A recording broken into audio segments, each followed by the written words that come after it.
Apparently, finding designer lingerie that mysteriously isn't yours in your husband's SUV isn't what therapists recommend as a marriage enrichment activity.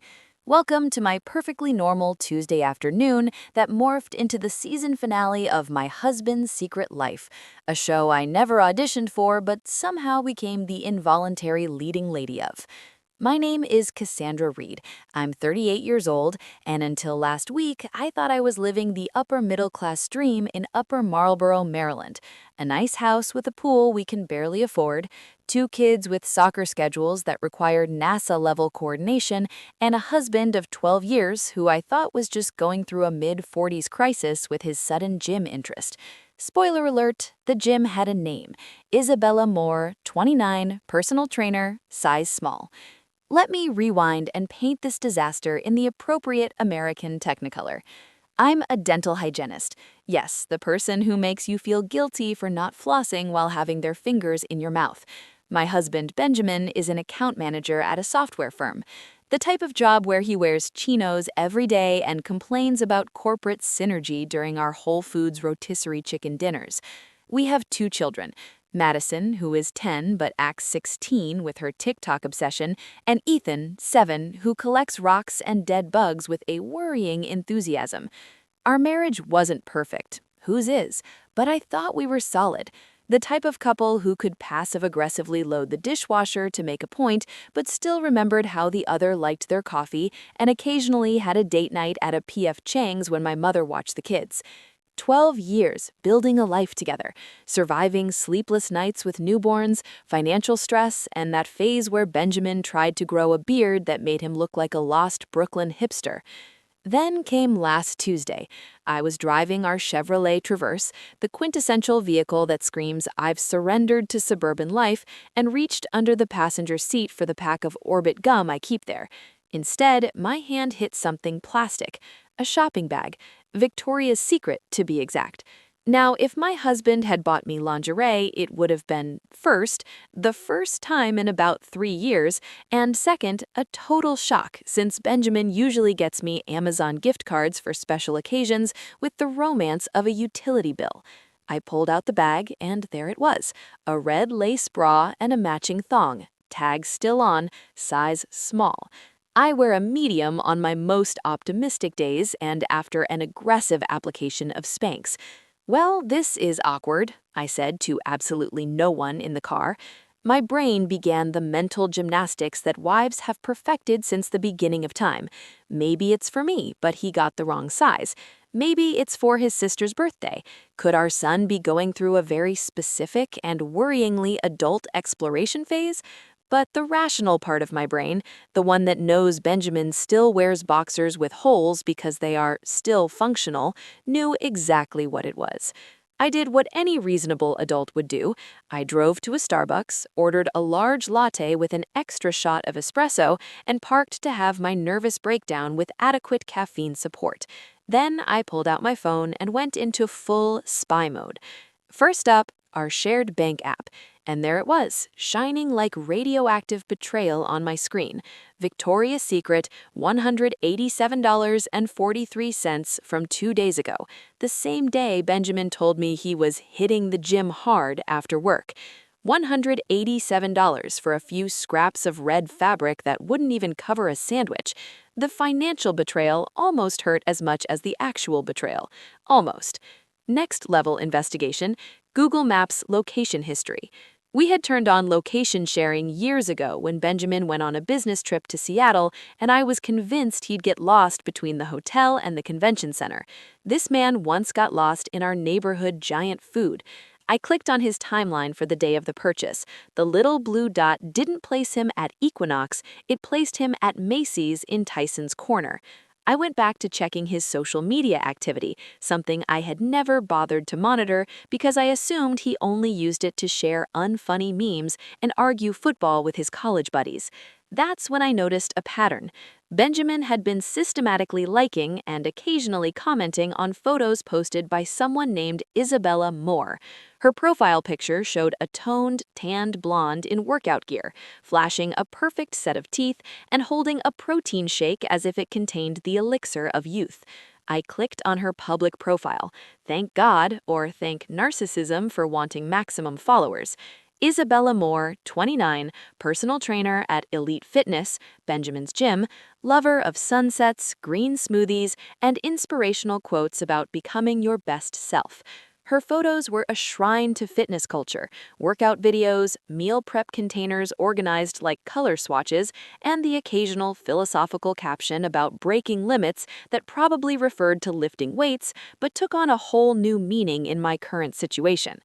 I kept scrolling and scrolling, my latte forgotten, and then I found the jackpot, a photo from 3 weeks ago. Benjamin was in the background of a group picture at a gym event, looking at Isabella with the same expression Ethan gets when looking at the Target Christmas toy catalog. Then I checked the mutual connections. Bingo. Isabella was friends with Jessica, Benjamin's cousin. The family connection, how they probably met. Jessica, the one who had been telling Benjamin he should get in shape for his 40th birthday next year. I kept navigating Isabella's life, exposed in perfectly filtered squares. Her most recent post chilled me, a photo of Christmas Eve prep tagged at her mother's house in Richmond, Virginia. The caption read, "Prepping for the best Christmas Eve dinner with the family. Mama's famous baked macaroni and cheese and all the fixings. Blessed. Hashtag family time. Hashtag Christmas." I clicked on the location tag and found her mother's profile, Margaret Moore, 64, parish volunteer coordinator, award-winning pound cake baker, and grandmother to the children of Isabella's 3 siblings. Her profile was also public and filled with community events, church functions, and proud family photos. The perfect all-American family preparing for the perfect all-American holiday. It was then that the perfect nuclear revenge occurred to me. I had spent years cleaning other people's teeth, listening to their problems while they couldn't answer because my hands were in their mouths. I had mastered the art of the polite smile while listening to Beverly's cruise vacations or Gary's pickleball game. I had perfected patience.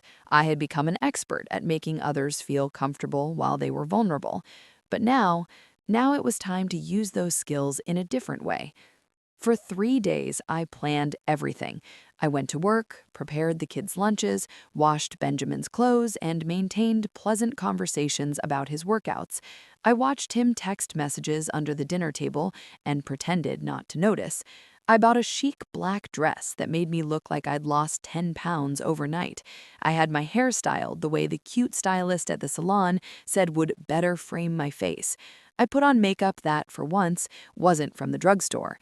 Then I took that red lingerie set, folded it carefully, and placed it in a pretty gift box with a gold ribbon. I wrote a simple card. "Isabella, you left this in my husband's car. Thought you might want it back. Best wishes, Cassandra Reed, Benjamin's wife." On Christmas Eve, exactly at 9:15 p.m., I drove to the address I had found thanks to some light Facebook stalking. I stood on the porch of an immaculate townhouse with a holiday wreath on the door, a black nativity scene visible through the window, and the sound of family conversation floating in the air. I rang the bell with the gift box in my hand, wearing my best dental hygienist smile, the one that says, "This won't hurt a bit," right before it hurts a lot. The door opened to reveal a woman in her 60s wearing a festive apron with reindeer motifs and a smile that screamed, "I bake for the whole neighborhood." Margaret Moore, I presumed, the matriarch of this modern-day Norman Rockwell picture. "Hello, good evening," she greeted me with genuine warmth. "Can I help you?" I maintained my professional smile, the one that has gotten me through countless interactions with patients who swear they floss daily despite the small ecosystem developing between their teeth. "Hello, Miss Moore. I'm Cassandra Reed." I paused, letting the moment breathe like a fine wine, or in this case, the vinegar that was about to be splashed in someone's face. "I'm so sorry to interrupt your Christmas Eve, but Isabella left something important in my husband Benjamin's car, and I thought it would be appropriate to return it personally." Miss Moore's eyebrows arched slightly, but her hostess training kicked in. "Oh, how thoughtful. Please come in for a moment." "I won't stay long," I assured her, stepping into a foyer that smelled of roast lamb and family tradition. "I just wanted to make sure she received this."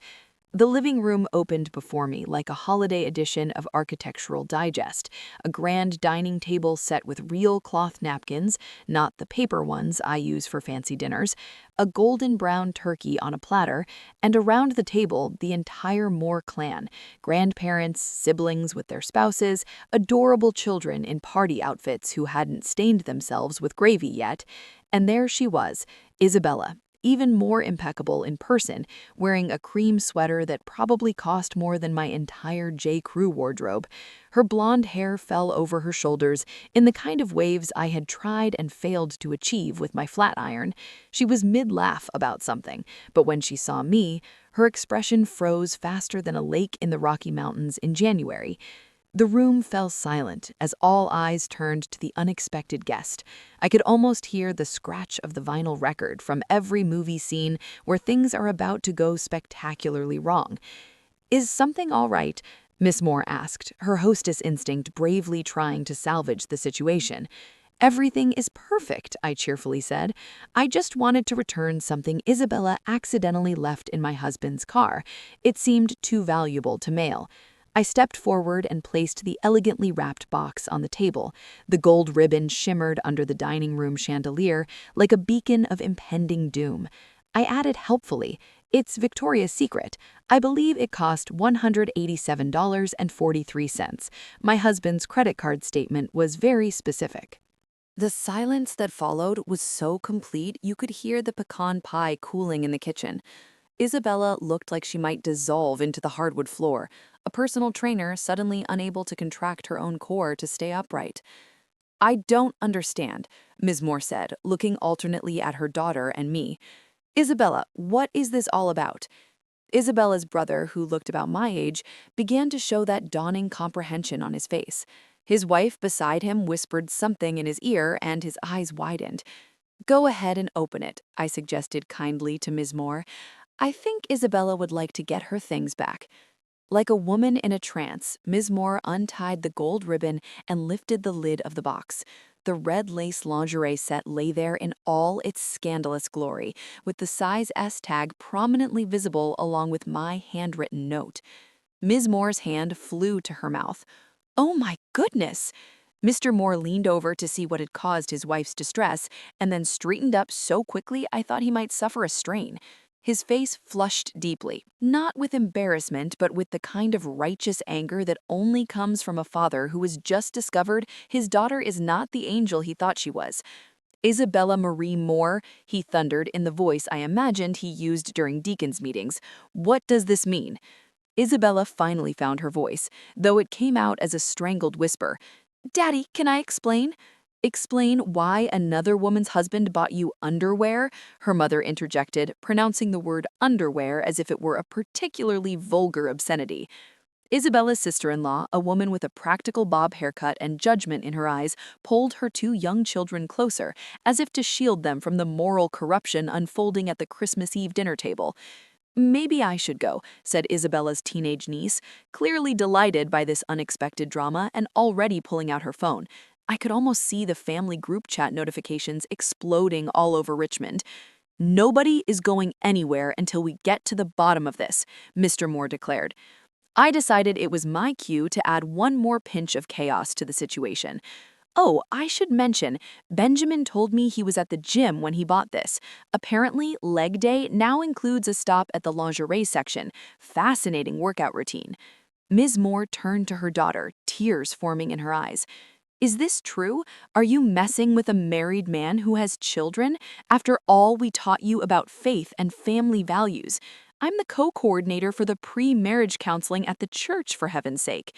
The irony was richer than the Remy Martin that would have been served after dinner. Isabella finally managed to speak, her voice shaking. "Mom, Dad, it's not what it looks like. It looks like my husband bought you expensive lingerie while telling me he was working out. Also, he charged it to our family credit card, the one we use for our kids' expenses. Madison needs braces next year, so every penny counts." Isabella's youngest nephew, who couldn't have been more than 6, chose that moment to ask in a piercing voice, "Auntie Isabella, why did another lady's husband buy you panties?" And that's when Isabella's sister-in-law spit her wine in a spectacular stream across the white tablecloth, creating a Rorschach test that looked remarkably like the map of a life imploding. "Children, to the living room," Mr. Moore boomed. With that final blow, I turned to leave, the sounds of familial discord erupting behind me like a volcano that had been dormant for too long. As I walked to my car, I could hear Mr. Moore's booming voice through the still open front door. "In my house, on Christmas Eve, the Lord is testing me." The traverse felt different as I drove away from the Moore family disaster, lighter somehow, as if the weight of the humiliation I had just distributed had physically lifted my SUV a few inches off the road. I put Beyoncé's Irreplaceable on a volume that would have made Madison roll her eyes and Ethan cover his ears. But they weren't with me. They were at my mother's, blissfully unaware that their father was starring in the suburban version of every movie about infidelity. I had dropped them off earlier with the excuse that Mom and Dad needed to have adult time. My mother had winked and said something about keeping the fire alive. If only she knew the kind of fire I was planning, the kind that reduces entire lives to ashes. I was halfway home when my phone exploded with notifications.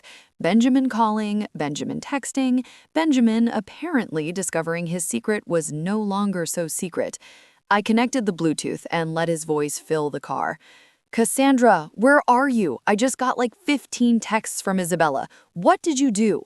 The panic in his voice was delicious, like the first sip of wine after a particularly brutal day of scraping calculus off whiny patient's teeth. "Hello, honey," I replied in the sweetest voice I could muster. "How was your Christmas Eve? Did you enjoy your workout today?"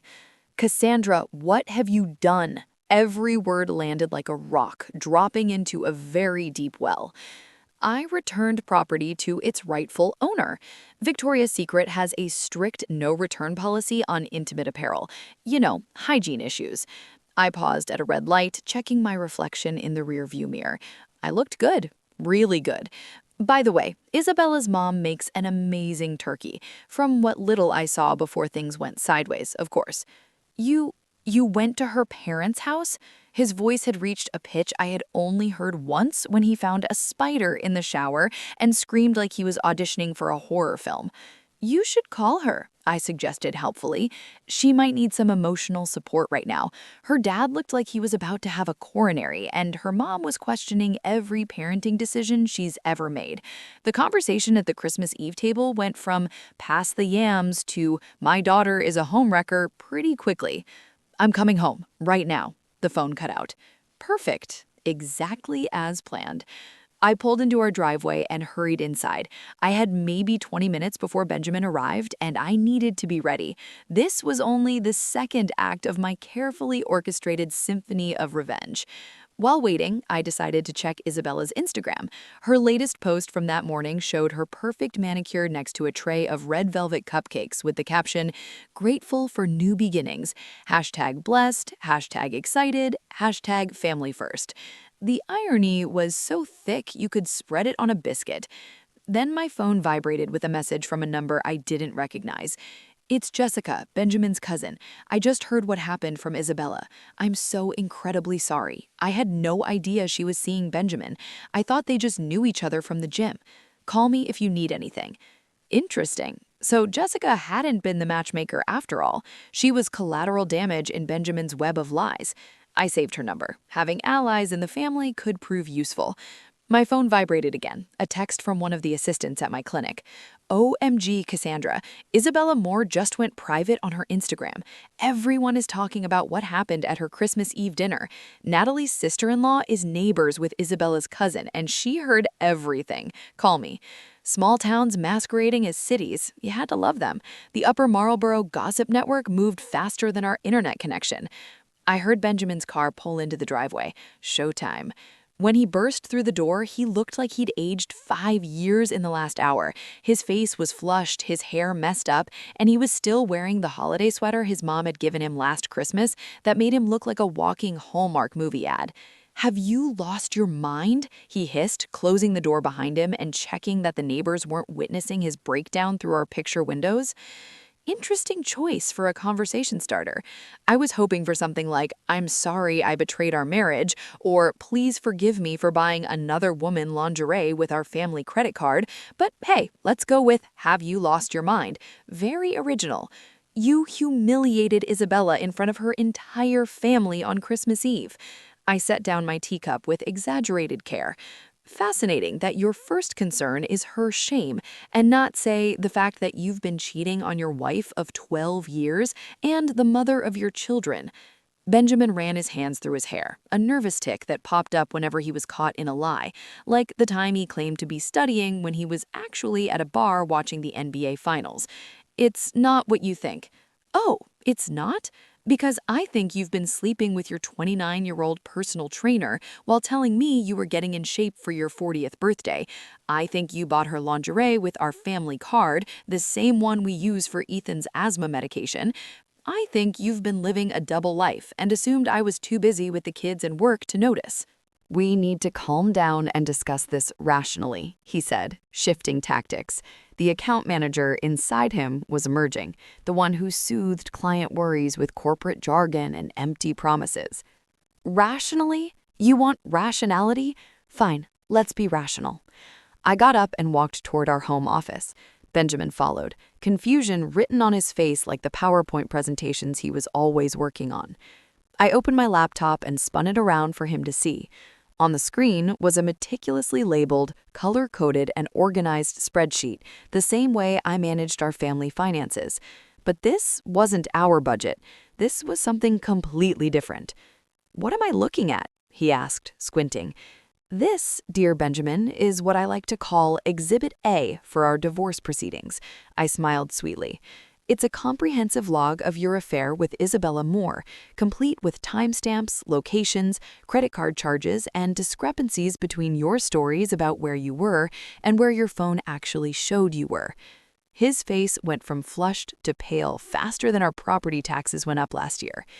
"You've been tracking me." "No, you've been tracking yourself. Your Google timeline, our shared bank app, your very public likes on Isabella's photos, the gym check-in records that mysteriously align with her personal training schedule she posts online. I've just been connecting very obvious dots." I scrolled through the spreadsheet. "Did you know you haven't actually worked out in approximately 6 weeks, yet somehow you've spent $340 at the smoothie bar there? Must be very thirsty work watching Isabella demonstrate how to do squats." "This is an invasion of privacy," he sputtered, the indignation of the guilty flooding his voice. I laughed, truly laughed, and it felt marvelous. Privacy in a marriage, that's rich coming from the man who once insisted we share our email passwords because couples shouldn't have secrets. Remember that? It was right after I found those texts from your college ex-girlfriend, and you swore you were just catching up. Benjamin collapsed into the office chair, the reality of his situation finally sinking in. "What do you want, Cassandra?" And there it was, the million-dollar question. What did I want? Revenge? Yes, and I had tasted the first bite at the Moore's house, but that was just the appetizer. I wanted the main course. "I want you to look at the second tab of that spreadsheet," I said softly. He clicked, and his eyes widened as he scanned the document. "This is everything we own. Our assets, accounts, property, investments, everything. Do you notice anything interesting in the distribution column?" He scrolled down, his face growing more distraught. "You've allocated 70% to yourself, plus primary custody of the children, the house, and the Traverse, which, by the way, needs new brake pads. You might want to take care of that before I take possession. This is insane. No court." "Actually," I interrupted, "according to Victoria, you remember her, my patient who happens to be one of the best divorce attorneys in D.C., this is a rather generous offer, considering the documented infidelity, the misuse of family funds, and the fact that I have proof you took Isabella to our mountain apartment in Shenandoah last month when you told me you were on a team building retreat." "How?" "The security cameras at the apartment also send alerts to my phone. Genius, right? I saw you arrive with her on October 12th at 7:43 p.m. I have the whole recording. I hadn't actually watched more than the arrival. Some things are better left unseen, but he didn't need to know that. "I made a mistake," he whispered, finally abandoning the indignant act. "I got carried away. She paid attention to me, made me feel young again. Save the midlife crisis explanation for your therapist. Here's what's going to happen. You're going to sign these papers." I pulled a manila folder from the desk drawer. "Then you're going to pack a suitcase and stay at the Extended Stay America off the highway. I already booked you a room. Tomorrow, you'll come back at noon to explain to Madison and Ethan why Daddy won't be living at home anymore." "You've thought of everything," he said, a mixture of defeat and something akin to grudging admiration in his voice. I smiled. "I've spent 12 years managing our entire family's life while you focused on your career and, apparently, your extracurricular activities. Planning comes naturally to me." As I watched Benjamin trudge upstairs to pack his suitcase, I felt something unexpected. Not satisfaction, not even rage, but a strange sense of calm, the kind that arrives when you know exactly who you are and what you deserve. My phone vibrated with a text from my mother. "Kids are fine. Want me to let them sleep here?" I replied, "Yes, please. Everything is going exactly according to plan." The next day dawned with that pristine clarity that only follows emotional hurricanes. I had slept better than I had in months, sprawled diagonally across our king-sized bed, a small freedom that felt revolutionary after years of sticking to my side. I woke up early, brewed coffee, and reviewed my battle plan for the day. Benjamin would be back at noon to talk to the kids, who would arrive from my mother's house at 11. That gave me 3 hours to execute Phase 3, what I like to call the financial reckoning. I opened my laptop and logged into our bank accounts, investment portfolios, and retirement plans. Before Benjamin left for the extended stay, which by his expression might as well have been called prolonged stay in purgatory, he had signed papers I had prepared, including authorization for me to make certain financial changes. First, I transferred his share of our emergency fund, minus the cost of Madison's upcoming braces and Ethan's asthma-friendly summer camp, to a new account solely in my name. Next, I paid off my car and both of our credit cards using our joint savings. Then, I contacted our investment advisor to initiate the process of dividing our retirement plans as per the agreement. By 10:30, I had secured our financial future, mine and the children's. Benjamin would still walk away with his retirement plan and enough to start over, but the days of him having control over our family finances were officially over, like his youth, his reliability, and apparently his ability to hide lingerie properly. At 11, my mother's Subaru pulled into the driveway. I watched through the window as Madison got out with her head down, probably texting her friends. Ethan scrambled out behind her, clutching what looked like a new rock for his collection. My mother followed, carrying their backpacks and wearing her "I have opinions about your life choices" expression. "How are you holding up, honey?" she asked, as soon as the children scurried off to their rooms. "Surprisingly well," I answered, honestly. It's amazing how quickly 12 years of marriage can be reorganized when you find red lingerie that isn't yours. My mother's lips tightened. "Benjamin called your father this morning." That was unexpected. And your dad told him he's lucky you didn't light his clothes on fire in the yard." She smiled grimly. Then he hung up. Retired military fathers have a marvelous way of cutting to the chase. Did Dad mention if Benjamin tried to defend himself? Apparently, he said something about a temporary lapse, and your dad asked him if he had temporarily forgotten he had a wife and 2 kids for the last few months. She patted my hand. "We're proud of you." Just before noon, I called Madison and Ethan to the living room. They sensed the gravity, settling on the couch with uncharacteristic stillness. "Kids, your dad is coming over to talk to you in a few minutes. It's about our family, and it's important." "Are we getting a pool?" Ethan asked, ever hopeful. "I wish it were about a pool," I sighed. It's not about getting a pool. It's something more serious. Ethan hugged his rock tighter. Is Daddy sick? No, honey. Daddy is healthy. Physically, at least. Morally was another question. The doorbell rang at exactly noon. Say what you will about Benjamin Carter, but the man was punctual for important meetings and apparently for scheduling his infidelities. He looked terrible, the kind of terrible you get from sleeping on a hotel mattress that has seen too many traveling salesmen and not enough deep cleaning. His eyes were red-rimmed, his clothes wrinkled, and he had missed a spot shaving. "Come in," I said formally, as if he were a door-to-door salesman, instead of the man who had seen me give birth twice. The children rushed to him with their usual enthusiasm. For their sake, I maintained a neutral expression, instead of the "your father is a walking disappointment" face I had been practicing in the mirror. "Why don't we all sit down?" I suggested after the initial hugs. "Daddy has something important to tell you." Madison's phone dropped onto her lap, a miracle in itself. "Are you guys getting divorced?"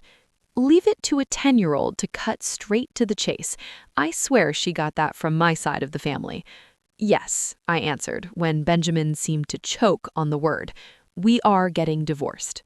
Ethan's lower lip trembled. "But why? Don't you love each other anymore?" Benjamin looked like a man facing a firing squad. "Sometimes adults make mistakes," he said, choosing his words carefully. "I made a very big mistake that hurt Mommy a lot." "What did you do?" Madison demanded, suddenly turning into a protective daughter. Benjamin looked at me for help.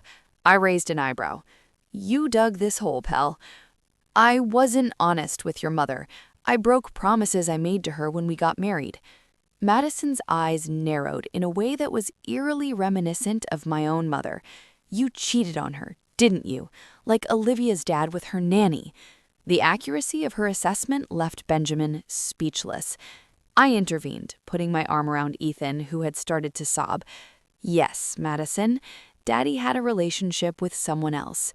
That's why we can't be married anymore." "Is she prettier than Mom?" Madison asked, shooting her father a glare that would have made lesser men crumble. "No one is prettier than your mother," Benjamin replied, and for a brief moment I almost remembered why I had married him. Almost.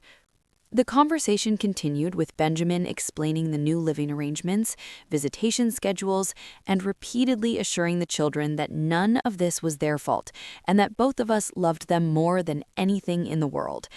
After an emotionally exhausting hour, Benjamin left with promises to call that night and see them the next day. Ethan clung to me while Madison stomped off to her room, a preview of the teenage years looming around the corner. Just as Benjamin pulled out of the driveway, a sleek black Mercedes-Benz pulled up behind him. A woman in an impeccable pantsuit emerged carrying a leather briefcase. Victoria Vance, divorce attorney extraordinaire, and my Thursday afternoon dental patient for the past 6 years. The look on Benjamin's face as he recognized her was worth every penny of her $400 per hour fee. He drove away with the defeated posture of a man who knew he had been outmatched. "Punctual," I greeted her at the door. "Always," she smiled professionally. "He signed the preliminary papers?" "Every page," I confirmed, leading her to the dining room where I had laid out all the documentation.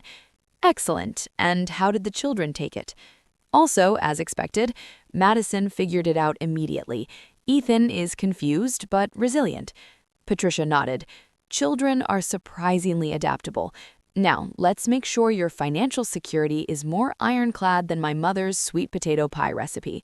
For the next 2 hours, we finalized documents, made calls, and secured my position.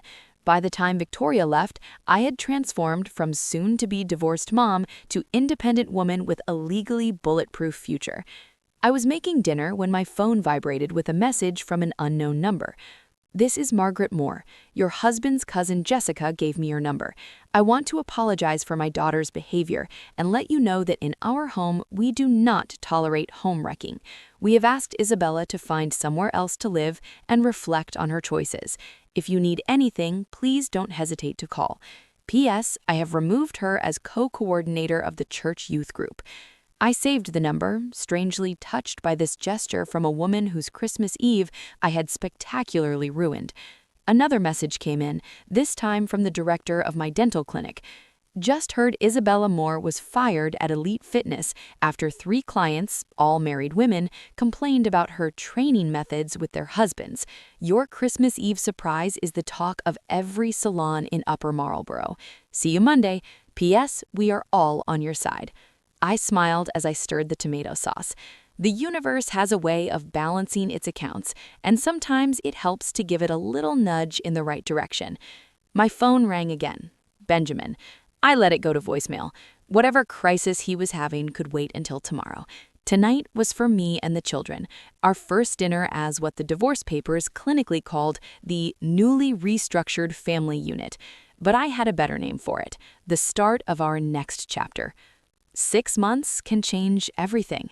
Half a year since the Christmas Eve lingerie incident, as my coworkers at the clinic now reverently call it, and life has reorganized itself into something I never imagined, something better.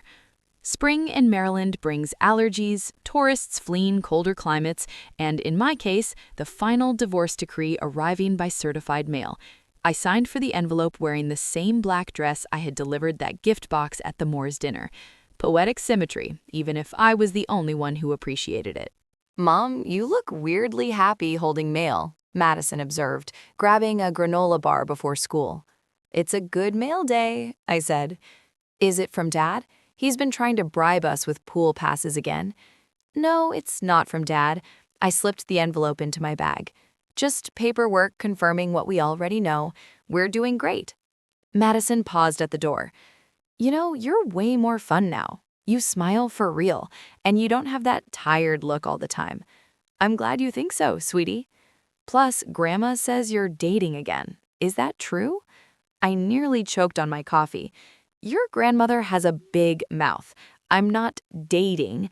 I went to one dinner with a very nice periodontist from the conference I attended. Ew, mouth stuff, Madison grimaced, but then smiled. I'm just glad you're happy. We all are, even if you're dating a tooth doctor. After she left, I sat at our kitchen island, my kitchen island now, and reflected on the unexpected gifts that had sprung from Benjamin's betrayal. First, self-respect. I had always prided myself on being forgiving, accommodating, understanding. It turns out those qualities, taken to an extreme, become doormat behavior. The day I walked into the Moore family's Christmas Eve with that box of lingerie was the day I reclaimed something I hadn't even realized I was missing. Second, community. The Upper Marlboro Moms Mafia, as my office staff called them, had rallied around me with unexpected fierceness, food drop-offs, offers to babysit, and most importantly, the social exile of both Benjamin and Isabella from any establishment nicer than a Wawa. Third, freedom. The freedom to eat ice cream straight from the container without Benjamin's comments on portion control. The freedom to watch true crime documentaries instead of endless football games. The freedom to rediscover who Cassandra Reed was before she became Mrs. Benjamin Carter. Speaking of Benjamin, he had adapted to his new role as a weekend dad with all the enthusiasm of a man assigned community service. He had recently been promoted at work, apparently having fewer family obligations freed up time for him to climb the corporate ladder, and had started sending the children elaborate gifts that I strongly suspected were chosen by his secretary. My phone vibrated with a calendar reminder. Girls' Night, Sophia's house, 7 p.m. Another unexpected gift, real friendships with women I had previously only known as Noah's mom or Madison's friend's mom. It turns out nothing bonds women faster than helping one of their own rise from the ashes of an unfaithful husband's fire. As for me, I had also been promoted from hygienist to clinic director, with a raise that made Benjamin's alimony more of a nice bonus than a necessity. I had started taking photography classes on weekends. I joined a book club that actually debated the books, and I rediscovered my pre-marriage passion for hiking. Last weekend, I hiked Great Falls for the first time in years, sending a selfie from the summit to my new group chat called Post-Divorce Glow-Up Committee. Ethan appeared in the kitchen doorway, interrupting my thoughts. Mom, can Noah come over and see my new rock collection exhibit? Sure, honey. I'll text his mom. Thanks. Oh, and Dad called. He said he might be late picking us up tomorrow because of a work thing. He shrugged. I told him it was okay because we're going to Aunt Olivia's pool afterward anyway. My sister Olivia, another relationship that had strengthened after the divorce. Her pool was bigger than Benjamin's apartment complex pool, a fact the children never tired of pointing out to their father. As Ethan ran off to organize his precious rocks, I opened a bottle of wine. Not the cheap wine Benjamin always bought, but the good Merlot I had acquired a taste for on my recent girls' trip to Napa. I poured myself a generous glass and stepped out onto the back patio. The DC sunset painted the sky in vibrant oranges and pinks, the perfect backdrop for contemplation. If someone had told me last Christmas Eve that I would be sitting here now, divorced, thriving, genuinely happy, I would have thought they were delirious. But life is curious that way. Sometimes the worst betrayals lead to the best beginnings. Sometimes you need to open a box of red lingerie to close the chapter on a life that was never quite right. And sometimes, just sometimes, revenge isn't served cold after all. It's served at Christmas Eve dinner, wrapped in gold ribbon and with a side of life-changing clarity.